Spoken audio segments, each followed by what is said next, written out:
Please like this video and subscribe to Story Tales. I hope you enjoy the story. Let's begin. Martin Knox gripped the steering wheel of his truck, knuckles white after the 10-hour drive back to Oak Ridge Estates. His muscles ached, but satisfaction ran deep after completing the hurricane relief housing project he'd volunteered for. Rain pelted the windshield as he turned into the driveway of the colonial-style home he shared with Lainey. Something felt off. No lights welcomed him. No silhouette of his wife appeared in the bay window, where she typically waited when he was due home, especially for Thanksgiving weekend. Strange, he muttered, killing the engine. He grabbed his duffel bag from the passenger seat and jogged through the rain to the covered porch. The key turned in the lock with a hollow click. The house felt cold, not just in temperature. "Lainey," Martin called, flicking on the entryway light. His voice echoed through the space. "I made good time on the drive. Got here early." Silence answered him. He moved further into the house, setting his bag down and shaking rainwater from his jacket. A faint creak from the sitting room caught his attention. Martin tensed, reaching for the flashlight in his pocket, a habit from growing up in a neighborhood where unexpected sounds meant trouble. "Who's there?" he demanded. The rhythmic creak continued. Martin stepped into the sitting room and froze. A single lamp cast long shadows across the hardwood floor. In his grandfather's antique rocking chair sat Arden Holloway, his mother-in-law, rocking slowly back and forth. She wore an immaculate gray pantsuit, not a wrinkle visible despite the late hour. "Arden." Martin didn't bother hiding his surprise. "What are you doing here? Where's Lainey?" Arden's thin lips curved into what might have been a smile on anyone else. On her, it looked like a crack in porcelain. She gestured to the coffee table with a bony hand. A folded piece of paper sat atop the polished wood. "Your wife left you a note," she said, voice dry as autumn leaves. Martin's stomach tightened as he picked up the paper. He recognized Lainey's looping handwriting immediately. "Gone on a cruise with my ex. You'll stay home and take care of stepmom. She needs you. No love. No sorry. No explanation." Martin read it twice, then a third time, each word hammering into him. He kept his face neutral, years of negotiating construction contracts serving him well now. He wouldn't give Arden the satisfaction of seeing him crack. "When did she leave?" he asked, carefully folding the note and sliding it into his pocket. "Yesterday morning," Arden said, the rocking never ceasing. "She packed quite efficiently for someone usually so indecisive." Martin nodded once, processing. "And she asked you to stay here?" "She insisted I needed looking after." Arden's voice dripped with amusement. "Apparently you're to be my caretaker while she's away." "Right." Martin's tone revealed nothing of the rage building beneath his skin. "Have you eaten? I can make something." "No need. I ordered delivery earlier. There's nothing in the refrigerator anyway." Lainey cleaned it out. Said food would spoil while she was gone. Martin turned away, moving toward the kitchen.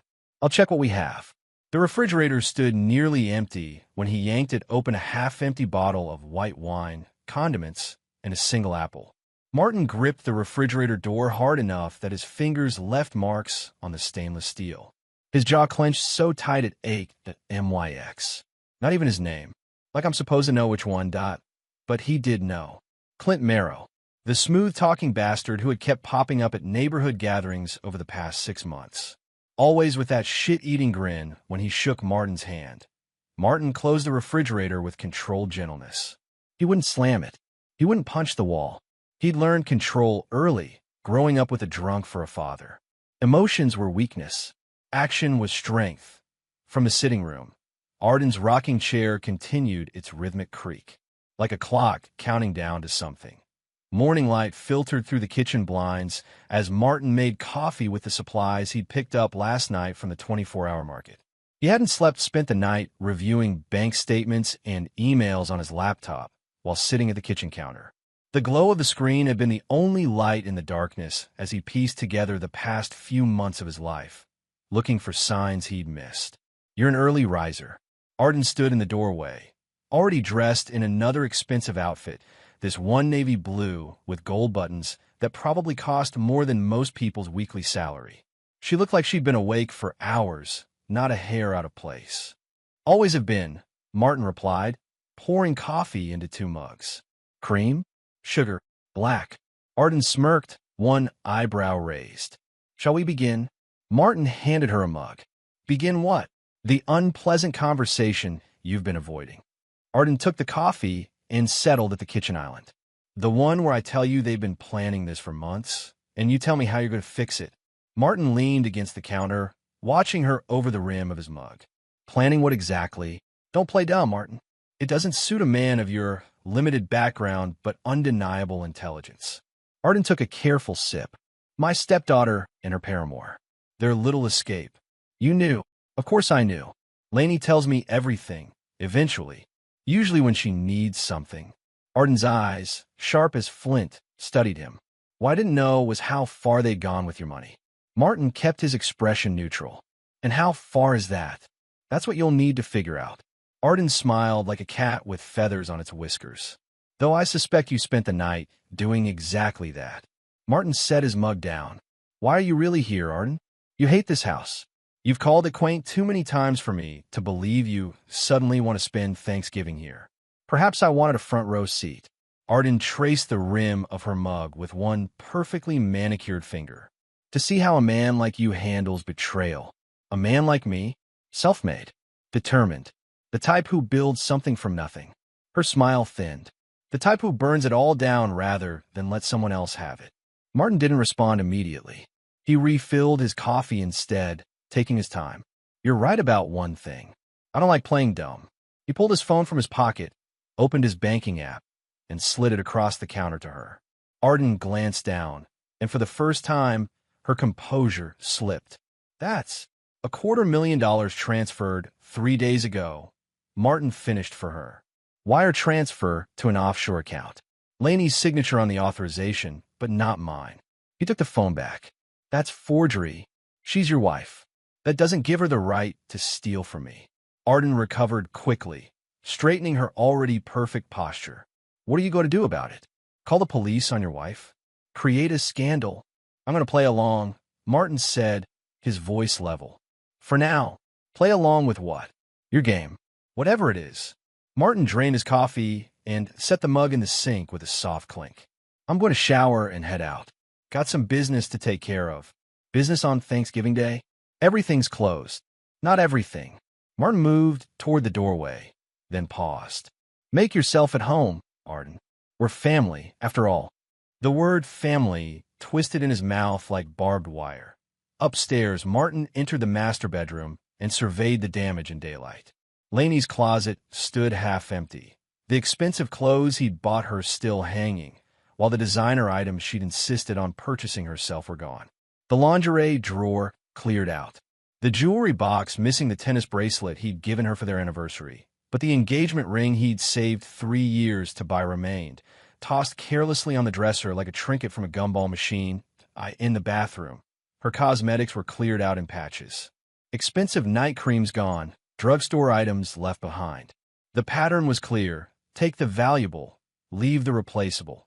Just like Martin himself, he stripped and stepped into the shower, letting scalding water run over his body.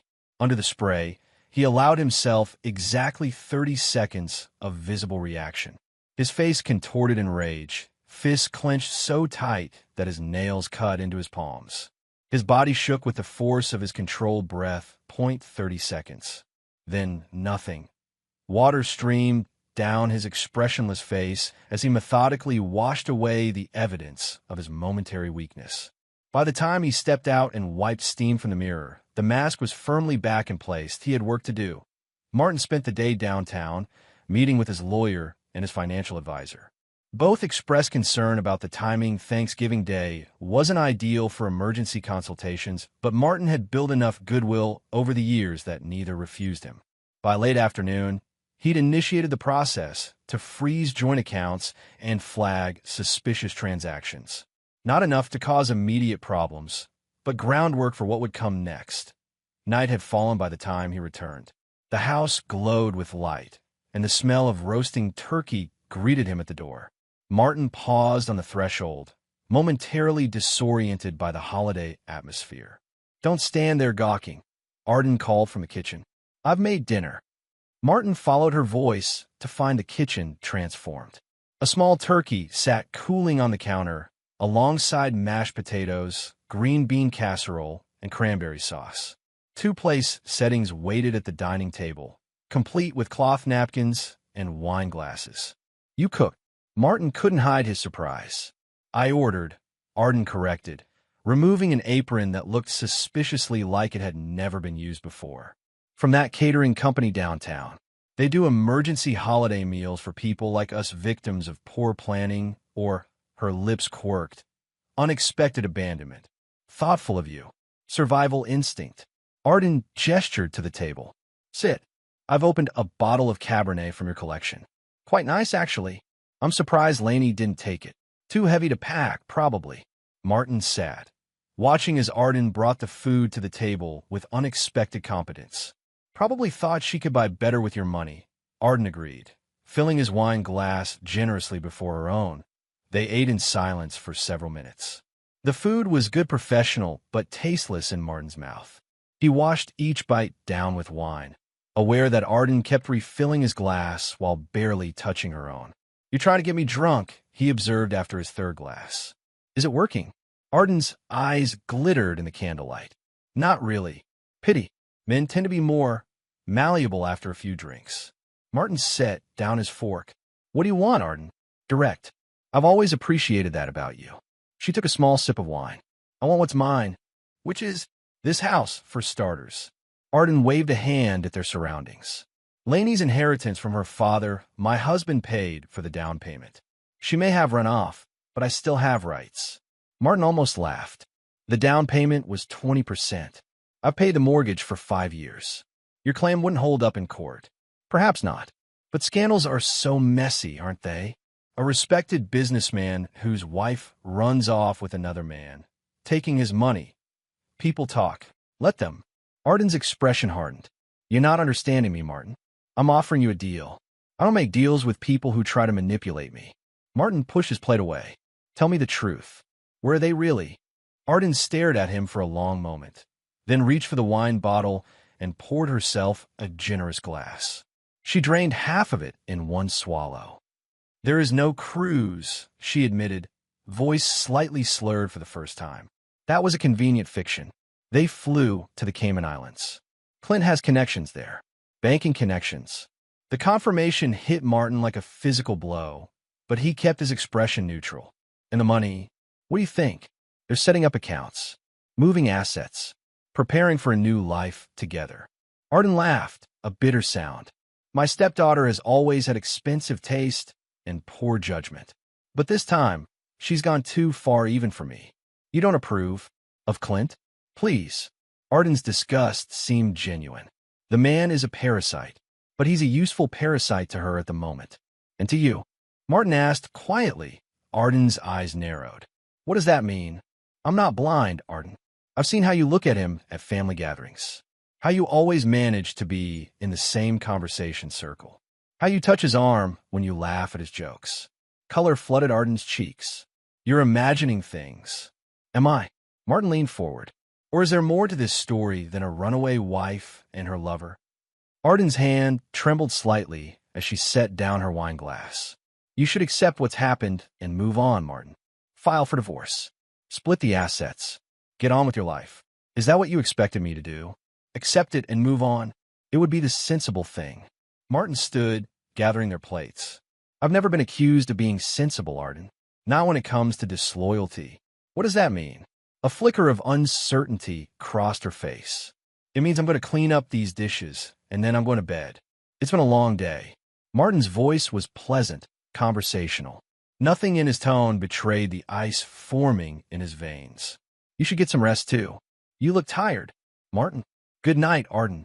He took the dishes to the kitchen, methodically rinsing and loading them into the dishwasher while his mind raced. When he finished, he climbed the stairs to the guest bedroom, unwilling to sleep in the bed he'd shared with Lainey.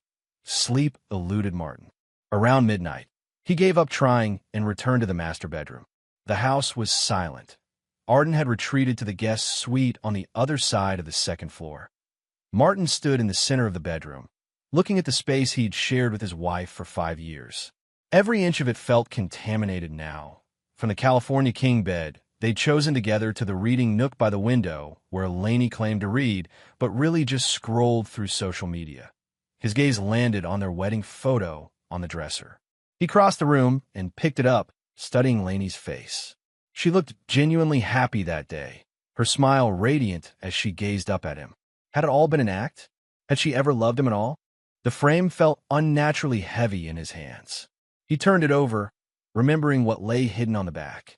The wood was smooth except for a small panel that slid aside to reveal words carved into the interior wood.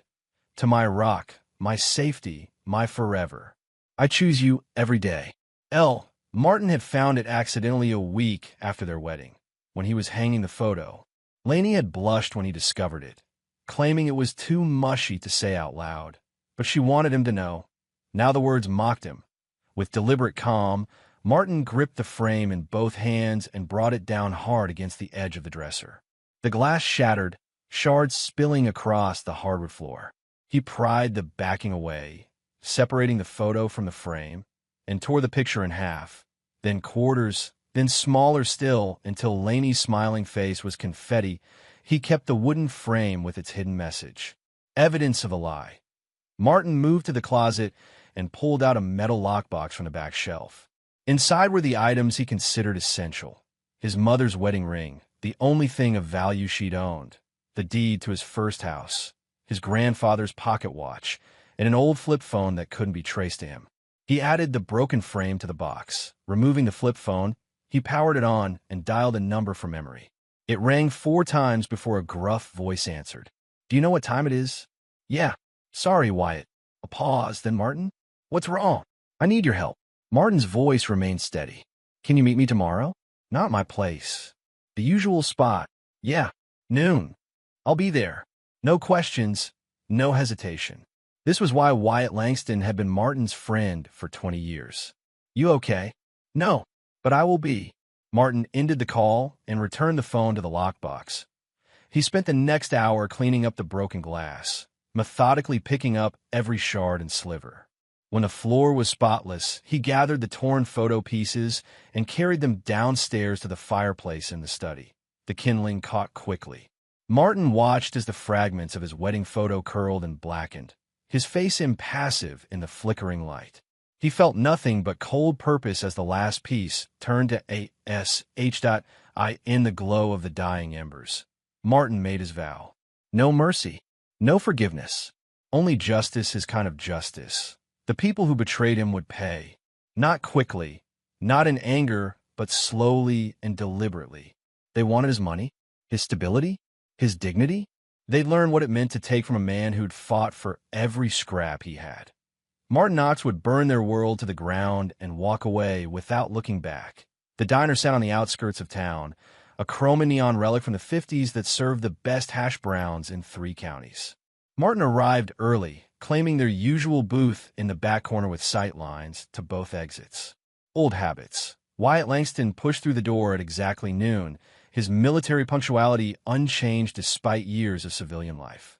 He spotted Martin immediately, his broad shoulders and close-crop hair making him stand out among the Thanksgiving weekend families.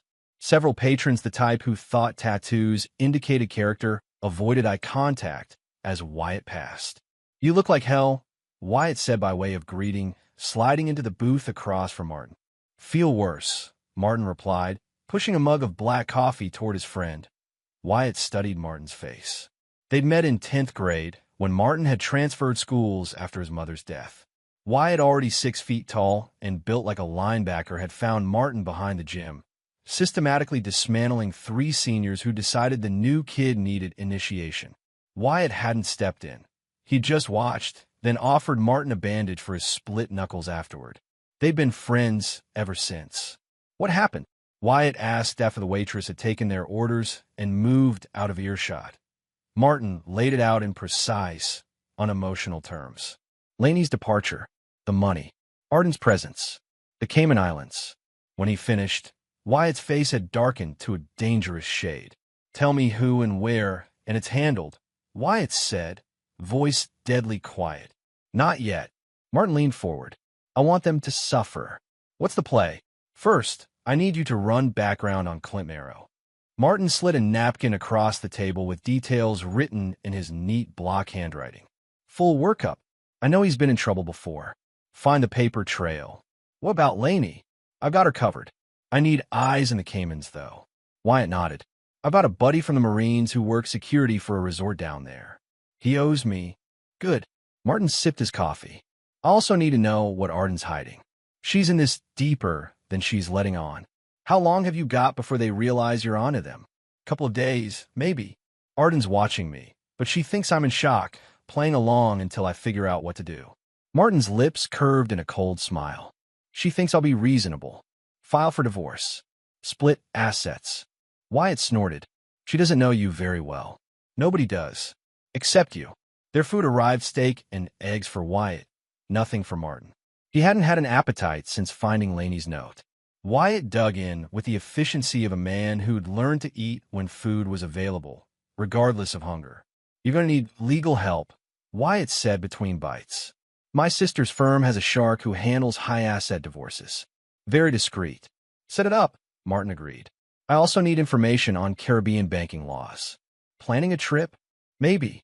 Depends what you find. Martin stared out the window at the gray November sky.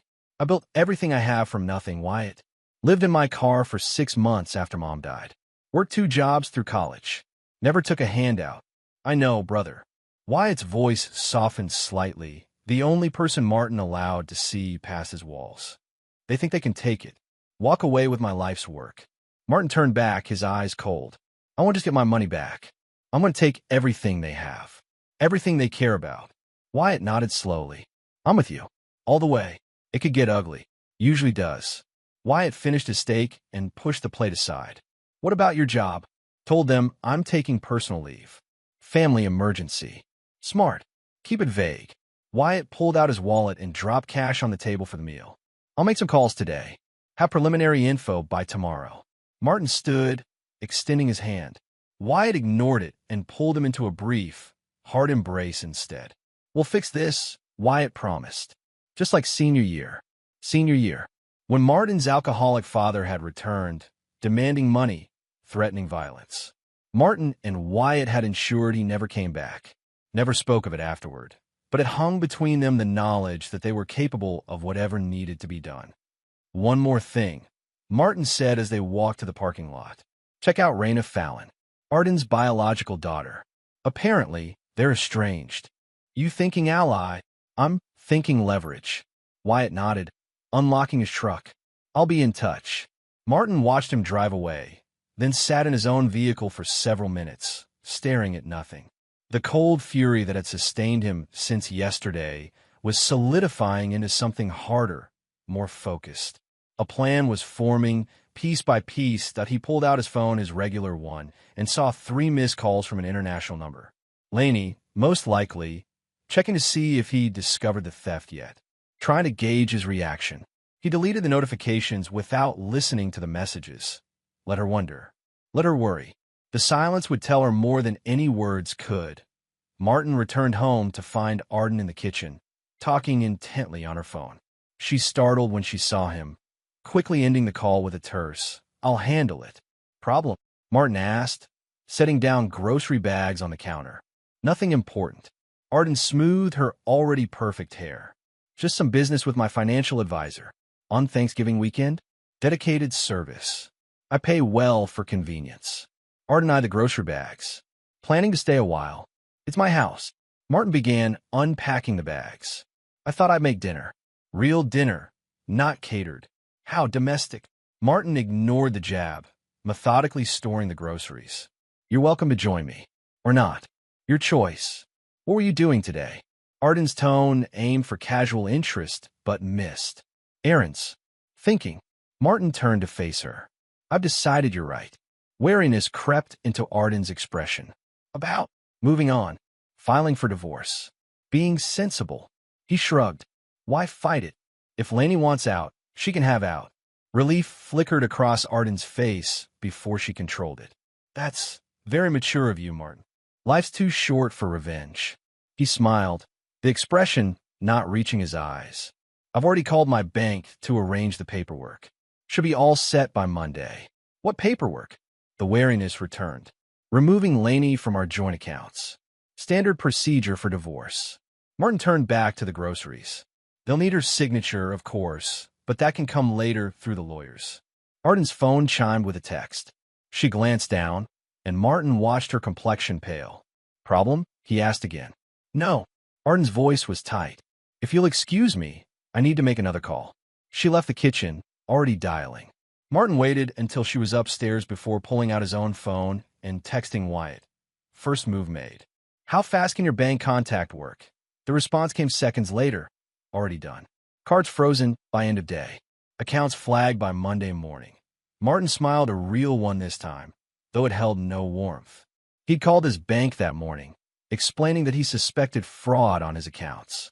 The bank's fraud department had been very interested in the international transfers, especially when Martin mentioned potential identity theft.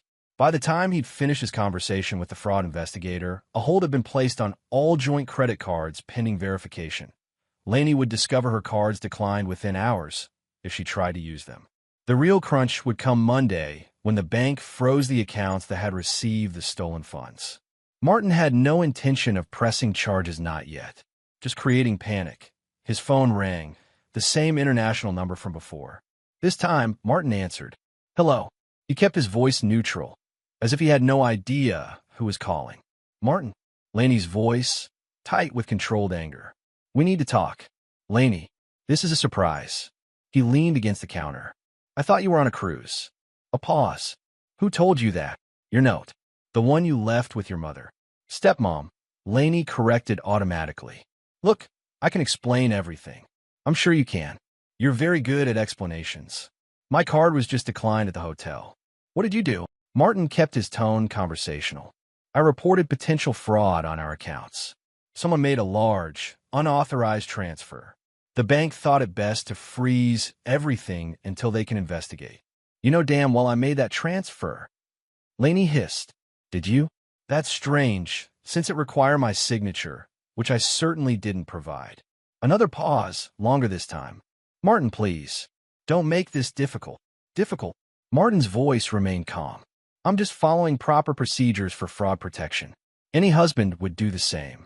This is about Clint, isn't it? You're punishing me. Who's Clint? He could practically hear her jaw clenching. You know who he is. Ah, your ex. The one mentioned in your note. Martin examined his fingernails. The cruise must be nice this time of year. There's no cruise. I'm in. She stopped herself. Yes? You're where exactly?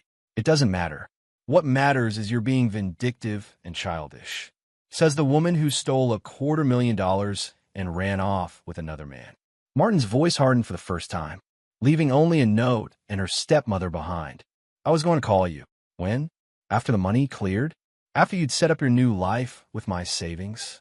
It's not like that, isn't it? Martin's tone cooled again. Doesn't matter now anyway. The bank's involved. They take fraud very seriously. You're threatening me? Disbelief colored her voice. Not at all. Just stating facts. Fraudulent transfers, forged signatures. These are criminal matters, Laney. You wouldn't dare. But uncertainty had crept into her voice. You're right. I probably wouldn't.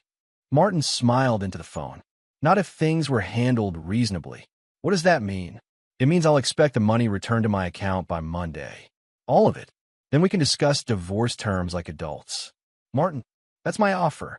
Take it or deal with the fraud investigation. Martin's voice was silk over steel. Your choice. He ended the call before she could respond, then turned off his phone completely. Let her stew. Let her panic. Let her call back again and again to emptiness. From upstairs came the sound of Arden's voice, sharp with agitation though the words were indistinct. Martin moved silently to the bottom of the stairs, listening. He knows more than he's letting on, Arden was saying. Yes, I'm sure. No, I don't think he suspects that. Of course I'm handling it. Don't tell her anything yet. Yes, I know what's at stake. Martin retreated to the kitchen before she could discover him. The pieces were falling into place. Arden wasn't just an inconvenient mother-in-law caught in the crossfire. She was an active participant, which meant she had something to lose. Sunday morning arrived with a thunderstorm that matched Martin's mood. He'd spent the night reviewing old emails and text messages, looking for patterns he'd missed. There were plenty meetings Laney had accidentally scheduled when Clint would be present, unexplained expenses that now made sense, phone calls that ended abruptly when Martin entered the room he'd been blind, or perhaps he hadn't wanted to see. Either way, the picture was clear now. Arden appeared in the kitchen as Martin was making coffee, dressed in a silk robe that probably cost more than most people's rent. "You're still here," Martin observed, not bothering to mask his disappointment. Waiting out the storm. Arden glanced at the window where rain lashed against the glass. "Though, I meant the metaphorical one as well." Martin poured coffee into 2 mugs. "Storm's just beginning. It doesn't have to be." Arden accepted the offered mug. "We could resolve this quietly. We, you and I." She stirred a spoonful of sugar into her coffee. "We're both reasonable people, aren't we?" Martin leaned against the counter, watching her. "What do you want, Arden?" "The same thing you do. A clean resolution." She sipped her coffee, grimaced, and added more sugar. "Laney called me last night. She was quite upset." "I imagine so. Fraud investigations can be stressful." "Is that really necessary?" "The legal threats. Stealing is illegal. Should I ignore that?" Arden waved her hand dismissively. "It's a misunderstanding between husband and wife. These things happen." "A $250,000 misunderstanding?" Martin shook his head. "That's some marriage counseling bill. She's willing to compromise." Arden set down her mug. "Return half the money. Split the house proceeds when it sells. Clean break." "Half? She takes half my money after stealing it?" Martin almost laughed. "That's not compromise. That's highway robbery with better PR. Be reasonable, Martin." "I am being reasonable. I want what's mine. All of it." Arden studied him, head tilted slightly. "Perhaps we could reach a separate arrangement. You and I." "What kind of arrangement?" She moved closer, her expensive perfume filling the space between them. "I have considerable influence in this town. Connections your construction business could benefit from. My business does fine. It could do better." Arden's voice softened, taking on a tone Martin had never heard from her before. "Much better, with the right introductions."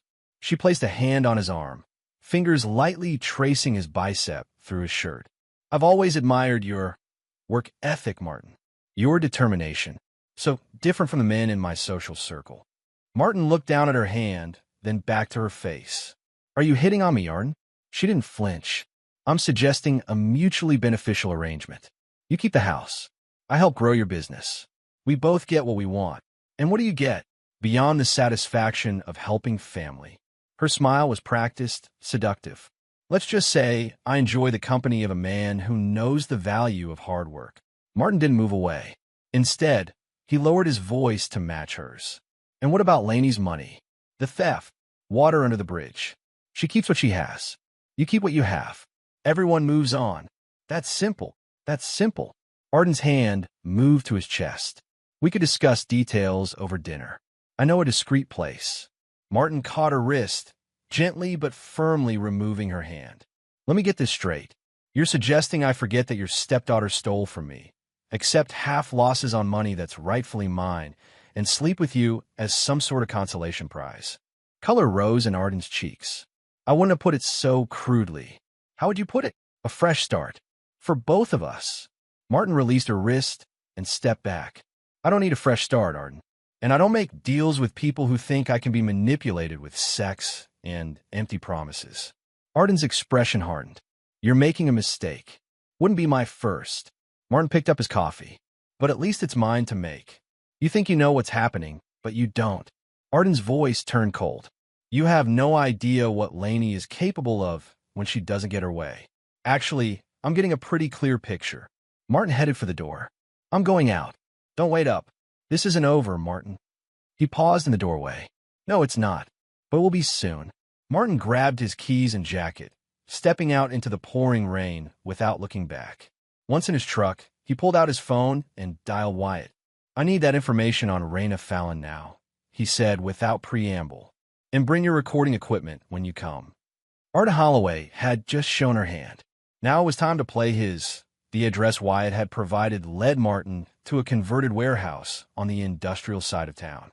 The building's brick exterior had been painted with a mural of swirling galaxies, and a discreet sign identified it as Stellar Studio.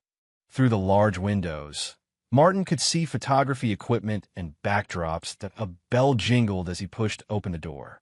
The space inside was larger than it appeared from outside, with high ceilings and various photography stations set up throughout. Music played softly from hidden speakers, something alternative with female vocals and a steady bass line. "Be right with you," called a voice from the back. Martin waited, hands in his pockets, examining the photos displayed on the walls. They were good artistic without being pretentious, a mix of portraits and landscapes that shared a distinctive style. "Sorry about that. How can I help you?" Martin turned to find a woman in her late 20s regarding him with professional curiosity. Her hair was shaved on one side, the rest falling in dark waves past her shoulder. Multiple earrings lined one ear, and a small nose stud caught the light. Despite the edgy appearance, her eyes were sharp, intelligent. "Raina Fallon?" Martin asked. Her expression cooled instantly. "Who's asking?" "Martin Knox." Recognition flickered in her eyes. "Laney's husband. You know who I am. I make it my business to know my mother's connections." Raina crossed her arms. "Though we don't exactly exchange Christmas cards. I need to talk to you." "About Arden." Raina studied him for a long moment, then nodded toward the back. "Coffee? I was just making some." Martin followed her through the studio to a small kitchen area tucked behind a partition. Raina poured 2 mugs from French press and handed one to Martin without asking how he took it. "So," she said, leaning against the counter, "what brings Laney's better half to my humble studio?" "I'm not sure I'm her better half anymore." Raina's eyebrows rose. "Trouble in paradise?" She left, took a significant amount of money with her. Raina didn't seem surprised, and ran off with Clint Marrow. Raina snorted. "Of course. Mother's little pet project." Martin noted the bitter tone. "You know him?" "I know of him. Arden's been funding his business ventures for years." Raina made air quotes around the words. "Though I always suspected there was more to that relationship than financial advising." "There was." Martin sipped his coffee. Figured." Raina shook her head. "So why come to me?" "I haven't spoken to Arden in 3 years. I need information. About an inheritance dispute." Raina stiffened. "Who told you about that?" "Does it matter?" "I know Arden cut you off. I want to know why." "That's personal. So is having my wife steal $250,000 and run off with another man," Martin countered, "while leaving her mother to play mind games with me." "Stepmom," Raina corrected automatically, echoing Laney's earlier distinction. "Right." Raina stared into her coffee for a long moment before speaking. "My father, Arden's first husband, left a trust fund for me. Sizable one. Arden was the trustee until I turned 25. Let me guess. When you turned 25, the money was gone." "Not gone. Reallocated." Bitterness crept back into Raina's voice. She'd used it as collateral for her own investments. When I demanded answers, she claimed business losses had depleted the fund. "Did you believe her? What do you think?" Raina set down her mug with a sharp click.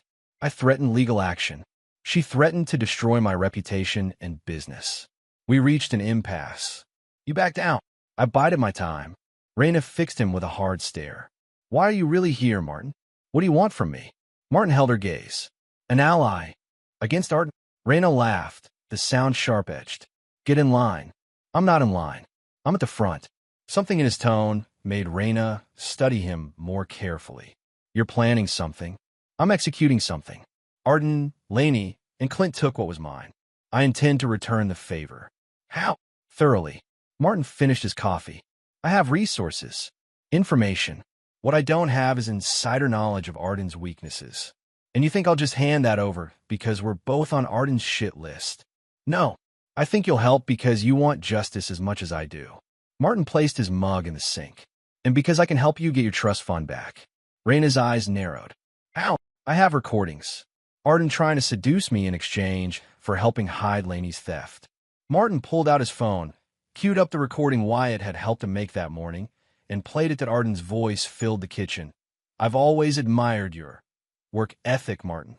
Your determination. So different from the men in my social circle." Raina's expression darkened as she listened to the conversation. When it ended, she looked up at Martin with new respect. You came prepared. I always do. Martin put the phone away. There's more where that came from. Enough to prove fraud, conspiracy, and probably a dozen other charges. But I don't want Arden in jail. What do you want? I want her ruined. Financially, socially, completely. Just like she tried to do to you. Just like she helped do to me. Raina was silent for a long moment, weighing his words. Then she held out her hand. I'm in, but I want my trust fund back. With interest. Martin shook her hand. Deal. So what's the plan? First, I need everything you have on Arden's finances. Bank accounts, investments, properties, especially properties in other names. Raina's smile, for the first time, a sharp, predatory expression that reminded Martin they were more alike than different. When do we start? We already have. Martin checked his watch. Can you be at my house at 7 p.m.? Arden's throwing a Thanksgiving gala tonight, a belated one for appearance's sake. I think it's time she introduced her long-lost daughter to society. Don't you? Raina's smile widened. I'll bring my camera. For memories. As Martin left the studio, his phone buzzed with a text from Wyatt. Found something big on Clint. Arrest record in Florida. Domestic violence charge from 2019. Ex-girlfriend dropped charges, but police reports exist. Martin typed back, get copies. We moved tonight. By the time Martin returned home, Arden had transformed the house. Caterers bustled in the kitchen, florists arranged elaborate centerpieces in the dining room, and a string quartet was setting up in the living room. Arden herself directed it all with military precision, tablet in hand as she checked items off a digital list. There you are. She spotted Martin by the door. Your tuxedo is laid out upstairs. Guests arrive at 8. Martin raised an eyebrow. You've been busy. Someone had to salvage Thanksgiving. Arden barely glanced at him, focused on her tablet. The Merriweathers confirmed, along with the Davenports and Judge Colson. 24 guests total. Sounds cozy. It's strategic. These people have influence, Martin. Showing a united front will quell any rumors about Laney's absence. United front? Martin almost laughed. Is that what we're doing? Arden finally looked up, her eyes cold. For tonight, yes. Whatever disagreement we had this morning is on hold. These people are important to me, to us. To you, Martin corrected. I couldn't care less what Judge Colson thinks about my marriage. Well, you should. His wife chairs the committee that approves municipal construction contracts. Martin understood then. This wasn't about appearances or Thanksgiving or family. This was Arden's power base, the connections she leveraged to maintain her position in society. People who could hurt Martin professionally if he didn't play along. Fine, he said, decision made. I'll be the dutiful son-in-law. One night only. Relief flickered across Arden's face. Thank you. Your tux. I have my own. Martin headed for the stairs. I'll be ready. In the guest room, Martin found Wyatt waiting, laptop open on the bed. He looked up as Martin entered, then resumed typing. Security system's a joke, Wyatt said by way of greeting. 4-digit code hasn't been changed in years. Arden's not big on digital security. Martin locked the door behind him. What did you find? Clint Merrow's a piece of work. Wyatt turned the laptop to show a police report. Domestic violence arrest in 2019. Girlfriend recanted, but the initial statement is detailed. Broken arm, concussion. Martin scanned the report, committing details to memory. Send this to everyone on tonight's guest list. Anonymously. Already set up. Scheduled for 9 p.m. Right in the middle of your fancy party. Wyatt closed the laptop. What else? I need you to make a call to a Detective Wilson in Miami. Numbers on my phone. Tell him Martin Knox is calling in his favor, the one from the Hurricane Relief Fund. Ask him to put out an alert for Clint Merrow. Possible fraud investigation. Wyatt nodded, making notes. That'll put him in the system. Flags will go up if he tries to leave the Caymans. Exactly. Martin checked his watch. I need to get ready. Stay upstairs, monitor everything. Raina will be here at 7, bring her up the back stairs. You trust her about as much as she trusts me. Enough for tonight. Wyatt nodded. What about Laney? She's been blowing up your other phone. Let her. Martin began pulling his tuxedo from the closet. The more panicked she gets, the better.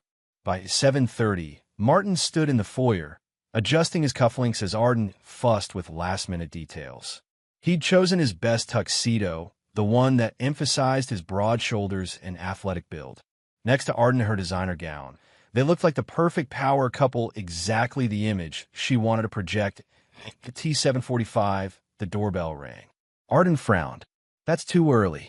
No one should be here until 8. I'll get it. Martin moved to the door before she could object. Raina stood on the porch, stunning in a deep emerald gown that hugged her curves. Her hair was styled elegantly, the shaved side less noticeable, and she'd replaced her nose stud with a tiny diamond. Only the multiple earrings remained as evidence of her usual style. Martin, she smiled, leaning in to kiss his cheek. Thank you for the invitation.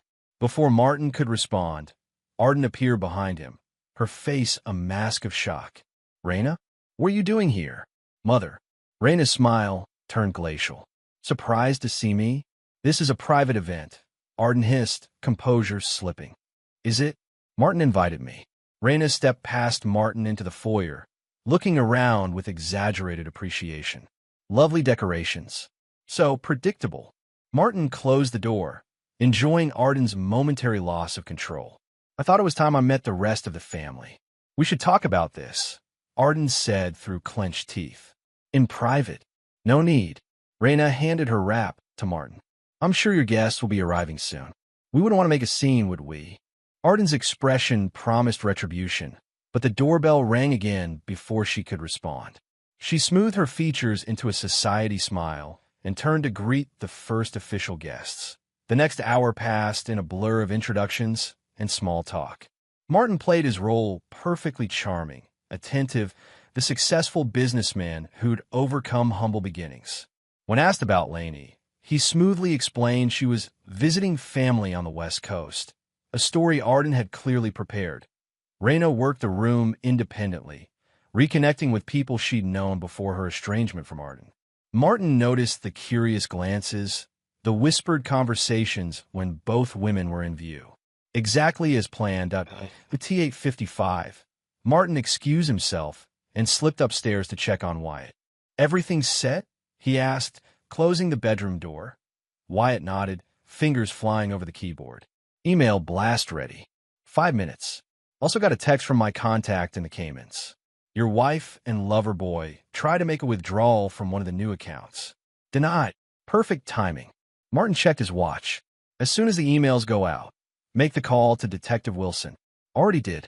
APB is active as of an hour ago. Wyatt gave a grim smile. Your boy Clint has an outstanding warrant in Georgia, too. Passing bad checks.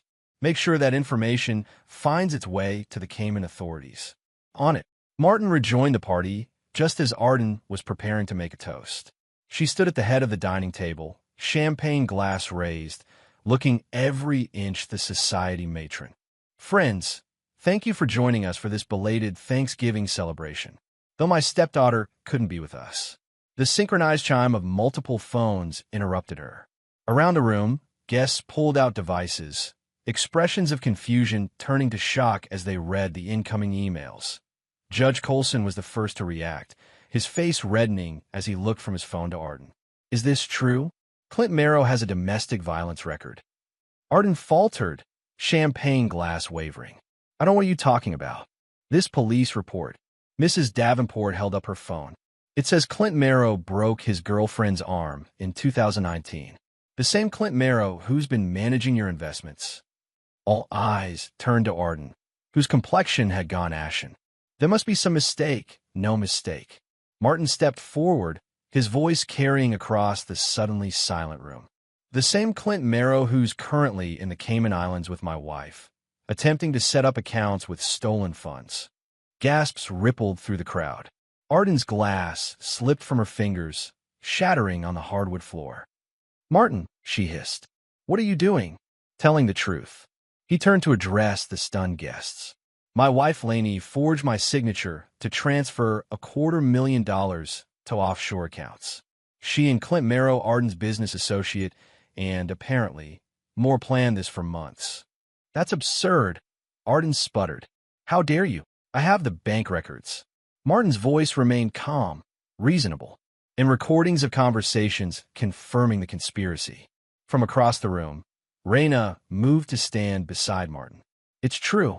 My mother has been funding Clint's schemes for years, just like she embezzled my trust fund.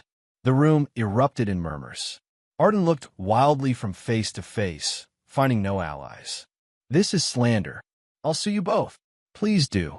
Martin smiled coldly. Discovery would be fascinating. Martin's phone buzzed in his pocket. He checked a text from Wyatt. Clint arrested at Grand Cayman Airport, attempting to flee after cards declined. Laney stranded. The party disintegrated rapidly after the revelations. Guests made excuses and departed, leaving only Martin, Raina, and a seething Arden in the wreckage of her social triumph. Caterers worked silently in the background, packing up untouched food. You've destroyed me, Arden said when the last guest had gone, voice shaking with fury. Years of connections, relationships gone. Not my trust fund, Raina countered. Like Martin's savings. You don't understand what you've done. Arden sank into a dining chair, suddenly looking every one of her years. The implications, I understand perfectly. Martin dismissed the remaining caterers with a generous tip, waiting until they'd left before continuing. You, Laney, and Clint conspired to steal my money. When that fell apart, you tried to salvage what you could through manipulation. It wasn't like that. Arden's voice had lost its imperious edge. Laney was unhappy. She wanted out. I was trying to help my daughter. Stepdaughter, Raina corrected pointedly. Martin crossed to the bar and poured 3 fingers of scotch. Funny thing about family. The legal definitions matter. Arden's head snapped up. What does that mean? It means I've been doing some research. Martin sipped his drink. About Laney's father's will. About guardianship. That's none of your business. Actually, it is. Martin set down his glass. Laney's father named her aunt his sister as her legal guardian in the event of his death. Not you. Color drained from Arden's face. How did you? I have resources. Martin glanced at Raina, who nodded confirmation. The point is, you were never Laney's legal guardian, which means the provisions in her father's will regarding the house, this house never applied to you. That's ridiculous. I've lived here, as a guest. Am I sufferance? Martin's voice hardened. The house is mine, legally, morally, completely. You have no claim to it, now or ever. Arden's hands trembled as she clutched the edge of the table. You can't prove any of this. Actually, Raina said, pulling papers from her clutch, we can. Certified copies of the will, the guardianship papers, and an affidavit from Aunt Helen confirming she never transferred guardianship to you. Helen wouldn't dare, Arden whispered. She already has. Raina spread the documents on the table. Turns out she's been waiting years for someone to ask the right questions. Arden stared at the papers, then at Martin and Raina. For a moment, she seemed to shrink further, defeated. Then her spine straightened, and the familiar cold calculation returned to her eyes. Fine, take the house. I have other resources. Not anymore. Martin nodded to Raina, who tapped something on her phone, but Arden's phone chimed with an incoming email. She pulled it from her evening bag, face paling as she read. What have you done? Her voice was barely audible. Frozen your accounts. Martin's tone was conversational. All of them, including the ones in the Caymans, Luxembourg, and Singapore. You can't. I can when there's evidence of fraud. Martin finished his scotch. The same evidence I gave to the FBI an hour ago. You're bluffing. Am I? Martin held her gaze. Check your accounts. Arden's fingers trembled as she navigated her banking app. Her expression told Martin everything he needed to know. This is illegal, she whispered. So is what you did to me. And to Raina. Martin took the papers from the table. You have until morning to pack your things and leave. After that, I changed the locks. Where am I supposed to go? For the first time, genuine fear entered Arden's voice. Not my problem. Martin turned to leave, then paused. One more thing. Clint's been arrested in the Caymans. Outstanding warrants in 2 states. Laney's stranded with no access to funds. You're enjoying this. Arden's accusation held no strength. Yes, Martin admitted. I am. He left her sitting alone in the dining room, surrounded by the remains of her ruined party. Raina followed him to the foyer. That was impressive, she said quietly. Just the beginning. Martin handed her an envelope. Your trust fund documentation. Use it to file a claim against her frozen assets. You'll have priority as a family member. Raina accepted the envelope with a bemused expression. You really thought of everything. I had to. Martin opened the front door for her. They took everything from me. It was only fair to return the favor. After Raina left, Martin climbed the stairs to find Wyatt still monitoring the fallout. Clint's in custody, Wyatt confirmed. Laney's been calling nonstop. Hotel kicked her out when the card declined again. Where is she now? Embassy. Trying to arrange emergency travel funds. Wyatt closed the laptop. You want me to stick around? Make sure Arden leaves quietly? Martin shook his head. I can handle Arden. Go home, get some rest. After Wyatt departed, Martin stood at the bedroom window, watching the last of the catering vans drive away. His phone buzzed again, Laney, again. This time, he answered. Martin, please, she sobbed immediately. I'm stranded. They've arrested Clint. I have nowhere to go. Sounds like a personal problem, he replied evenly.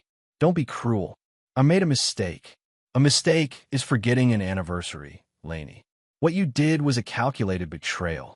I'll come home, she pleaded. We can work this out. I'll get therapy, whatever you want. What I want, Martin said slowly, is for you to understand exactly what you've lost. Not just me or the money, but everything you took for granted. I understand. Please. No, you don't. Not yet. Martin watched a fallen leaf skitter across the lawn below, driven by the November wind. But you will. He ended the call and turned off the phone completely. Downstairs, he could hear Arden moving around, opening and closing drawers, beginning the process of dismantling her life. Martin felt no pity, no remorse. Only the cold satisfaction of justice served out a week past. Martin returned to work, declining to explain his wife's absence beyond a vague reference to family matters. Arden had left the house as instructed, taking only personal items. Martin had inventoried everything of value beforehand to ensure nothing disappeared. Wyatt checked in daily, updating Martin on the fallout. Clint remained in custody, fighting extradition. The FBI had launched a formal investigation into Arden's finances, freezing additional accounts and properties. Laney had managed to secure emergency funds from the embassy, but remained in the Caymans. Unable to access any of the stolen money, Martin's house felt different with them gone lighter somehow, as if a weight had been lifted. He slept in the master bedroom again, the bedding replaced, the closet purged of Laney's remaining clothes. That on Saturday morning, Martin was in the backyard splitting firewood when Wyatt's truck pulled into the driveway. His friend approached with purposeful strides, expression serious. We've got a situation, Wyatt said without preamble. Laney's back. Commercial flight, landed an hour ago. She took a taxi here. Martin set down the axe, wiping sweat from his brow. How do you know? I've been monitoring her passport activity. Got an alert when she cleared customs. Resourceful. I have friends in useful places. Wyatt glanced toward the front of the house. What do you want to do? Martin considered for a moment. Let her come. I've been expecting this. You want me to stick around? No need. Martin picked up the split logs, stacking them neatly by the back door. This is between me and her. Wyatt looked unconvinced but nodded. I'll be a phone call away. After Wyatt left, Martin showered and dressed in jeans and a Henley casual weekend clothes, then made coffee and waited in the kitchen. The doorbell rang at precisely 10:15. Through the peephole, he saw Laney disheveled, wearing wrinkled clothes, dark circles under her eyes. Her normally perfect hair hung limp around her face. She looked like she'd aged years in a week. Martin opened the door but remained in the threshold, blocking entry. Martin, Laney's voice cracked. Thank God. I've been trying to reach you for days. I've been busy. He didn't invite her in. Cleaning up your mess. I know, and I'm so sorry. Tears welled in her eyes. I made a terrible mistake. Clint, he manipulated me. Made me believe things that weren't true. Like what? That you were hiding money. That you didn't really love me. She reached for his arm, but Martin stepped back slightly, avoiding contact. I know now it was all lies. Convenient realization. Please, just let me explain. She glanced past him into the house. Can I come in? It's cold out here. Martin made, No move to allow entry. Explain what? How you forged my signature. How you planned for months to steal from me. How you left me with your manipulative stepmother while you ran off with your ex. It wasn't like that. Laney's tears spilled over. Clint threatened me. Said if I didn't help him, he hurt you. Hurt us. Bullshit. Martin's blunt response seemed to shock her. You forget I've seen the text between you two. The hotel reservations. The business meetings that never happened. This wasn't a sudden decision, Laney. This was calculated. Martin, please. She was sobbing now, makeup running down her cheeks. I have nowhere else to go. Clint took everything. The money's gone. Not gone. Frozen. Along with Arden's accounts. Laney's eyes widened. What? What did you do? What needed to be done? Martin leaned against the doorframe. The FBI is very interested in money laundering schemes, it turns out, especially when they involve multiple countries. The FBI? Martin, you can't be serious. They'll put us in jail. Us? There's no us anymore, Laney. Martin's voice remained calm. Just you, Clint, and Arden. 3 conspirators who thought they could take what wasn't theirs. I'm your wife. In name only. Divorce papers are being filed Monday morning. Laney's sobs intensified. She dropped to her knees on the porch, clutching at the hem of his jeans. Please, I'm begging you. Don't do this. I'll do anything. I still love you. Martin looked down at her. This woman he'd once thought was his forever. He felt nothing, no anger, no pain, not even satisfaction at seeing her reduced to this state. Just a vast emptiness where love had once been. I don't forgive betrayal, Laney, he said quietly. I erase it. The front door opened wider, revealing Raina standing in the foyer.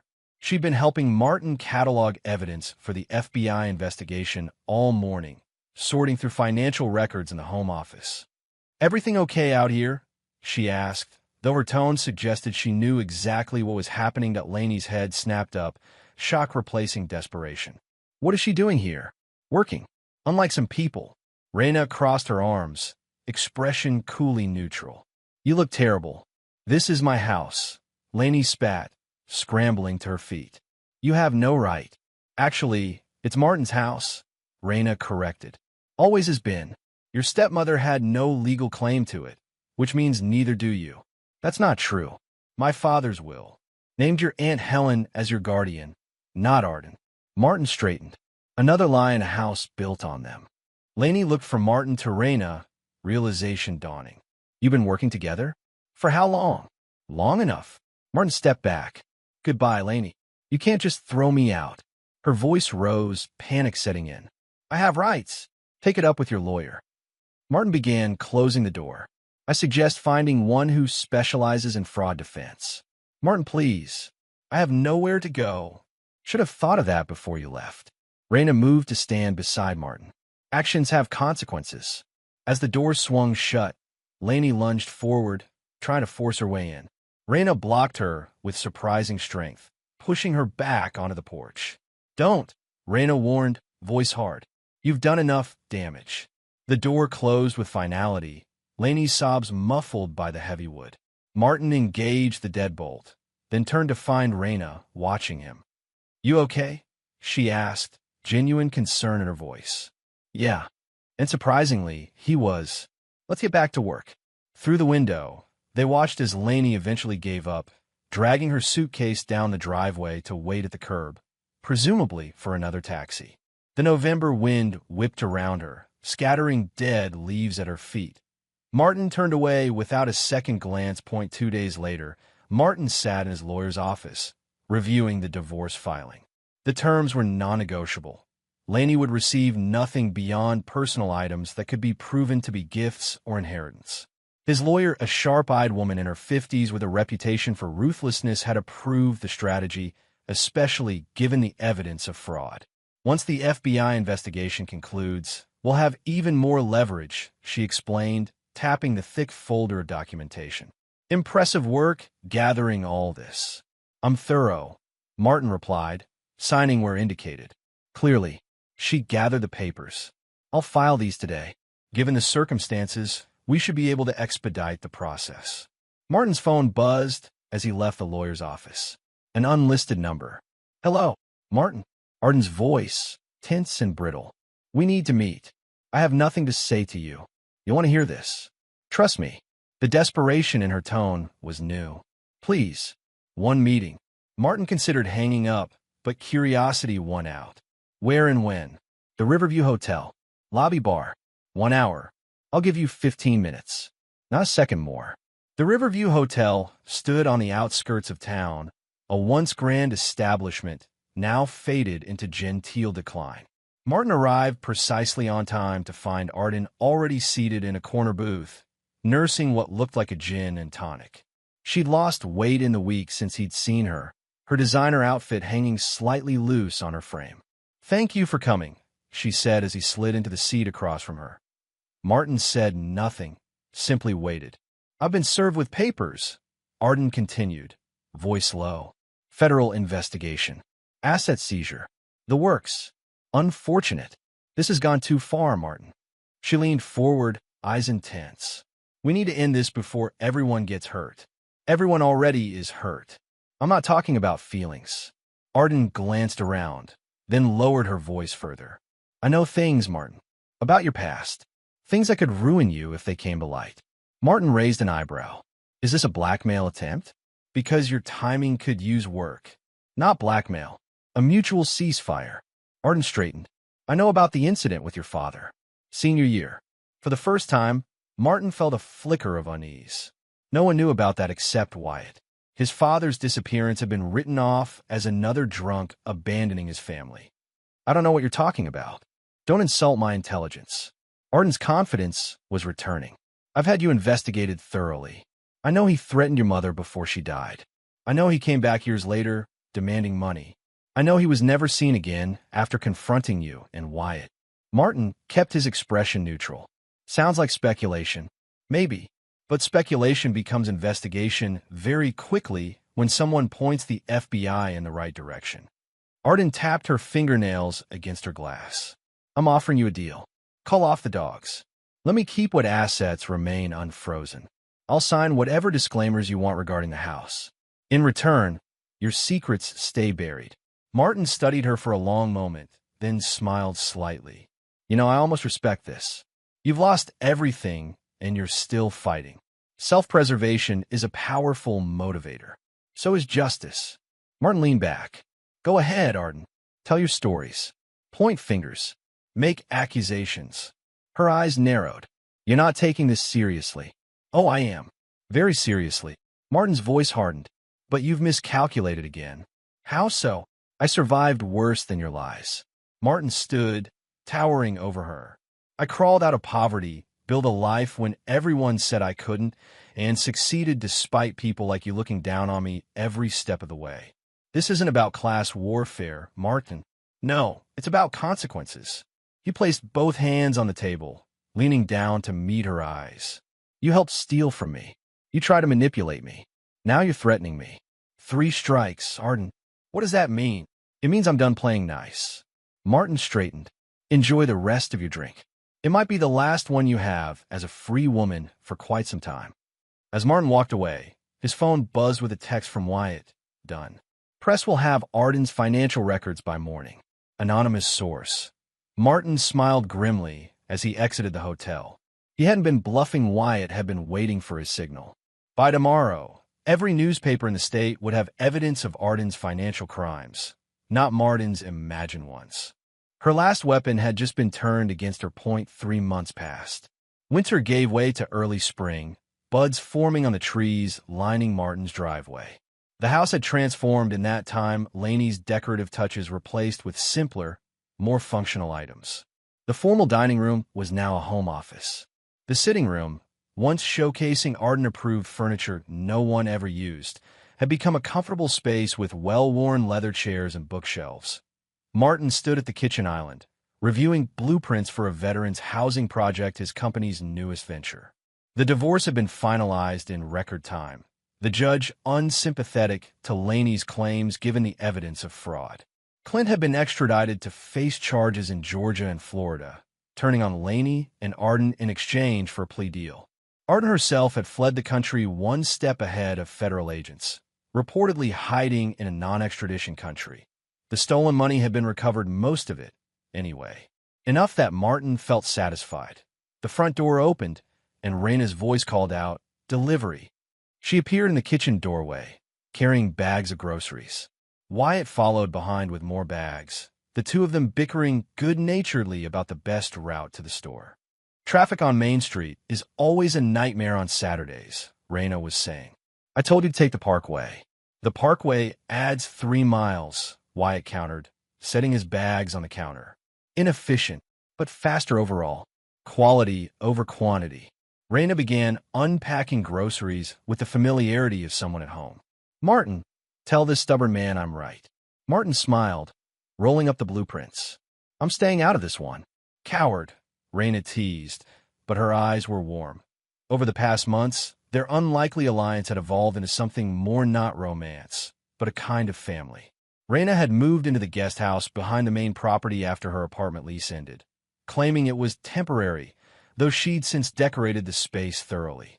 Wyatt came by most evenings and weekends, the three of them sharing meals and companionable silences. Mail came, Wyatt said, tossing a stack of envelopes onto the counter. "Including this." He handed Martin a thick envelope bearing government seals. Martin opened it, scanning the contents quickly. "The shelter's approved," he announced. "Full funding." Raina's face lit up. "The veterans' housing? That's fantastic. Couldn't have done it without you two." Martin set the letter aside. "Your architectural designs made the difference, Raina." And Wyatt's security consultations addressed every concern they raised. "When do we break ground?" Wyatt asked, already reaching for the blueprints. "Next month. I'm donating half the value of this house to supplement the government funding." Raina paused in her unpacking. "Half? That's a lot, Martin." "It's fitting." Martin glanced around the kitchen, at the home that had once represented his dream of family with Lainey. This place was built on false promises. Time to create something real from it. Wyatt clapped him on the shoulder, a rare gesture of physical affection from the stoic ex-Marine. "Your mother would be proud." "She would." Martin nodded, throat unexpectedly tight. "She always said, build what lasts. People fail you, but what you create with your own hands stands longer than any promise." "Smart woman." Raina resumed unpacking groceries. "Which reminds me, I found something at that estate sale yesterday." "Wait here." She darted out to her car, returning moments later with a flat package wrapped in brown paper.